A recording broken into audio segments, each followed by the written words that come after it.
what often experience as painful times in the church calendar, the Yeah. time of expectation and of longing, and then this beautiful Christmas moment.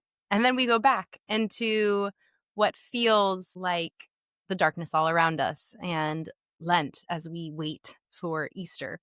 And so at the heart of that though is Christ. At the heart of the feast is his incarnation. And I'm a new mom, so the scandal of incarnation feels a little bit Mm. more real as I've gone through a lived experience of birth and of taking care of a new life, and to think about the God of the universe coming down and partaking and being with us in the scandal of our human limitations and our bodily limitations. What I primarily thought of before I wrote up the theme was John Updike's poem Seven Stanzas as Easter, actually, because the end of Christ's life is him on the cross and ultimately his resurrection. And so if I could read a bit of that poem, John starts the poem with this: "Make no mistake, if he rose at all, it was as his body. If the cell's dissolution did not reverse, the molecule reknit, the amino acids rekindle, the church will fall."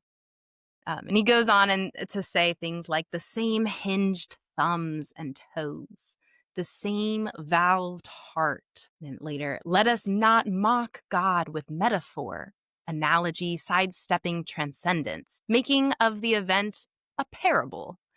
And I just love how poignantly he puts together how uncomfortable I am with my own limitations. But if I'm uncomfortable with mine, my hinged thumbs, my toes, I have to reckon with Jesus having hinged thumbs and toes as well.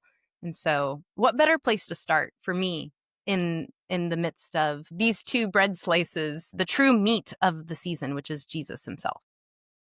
Well said. And thanks for sharing that poem. I'm gonna look it up and read the whole thing afterwards, because there were even in the bits that you read, there were parts where I was thinking that's so insightful and beautiful, and there were parts where I was going, wait, what? As a good poem should do. Yeah. The other thing I would add to that in terms of my interest and excitement in this is I feel like there are so many of us, whether you think of us as totally unique individuals or as demographic subgroups, kind of anywhere you draw the line. There is so much of modern life, and by modern life, I just mean right now, that we experience as limits.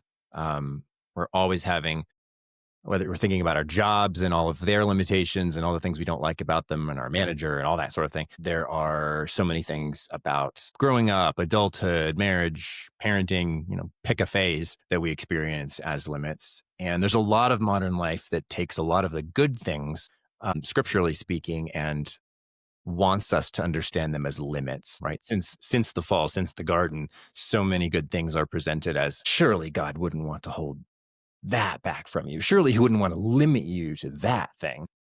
And you can almost read the news and pick an angry group, pick a group that's feeling disaffected. And so much of it is because they feel disenfranchised. So much of it is because they feel like I can't win in what is in front of me. And they all have their own version of who the bad guy is in that situation, but not many of them, and not many of the voices that they hear meet them in those limitations and say, yes, but. Most of them just want to kind of feed the frustration and weaponize it in some way.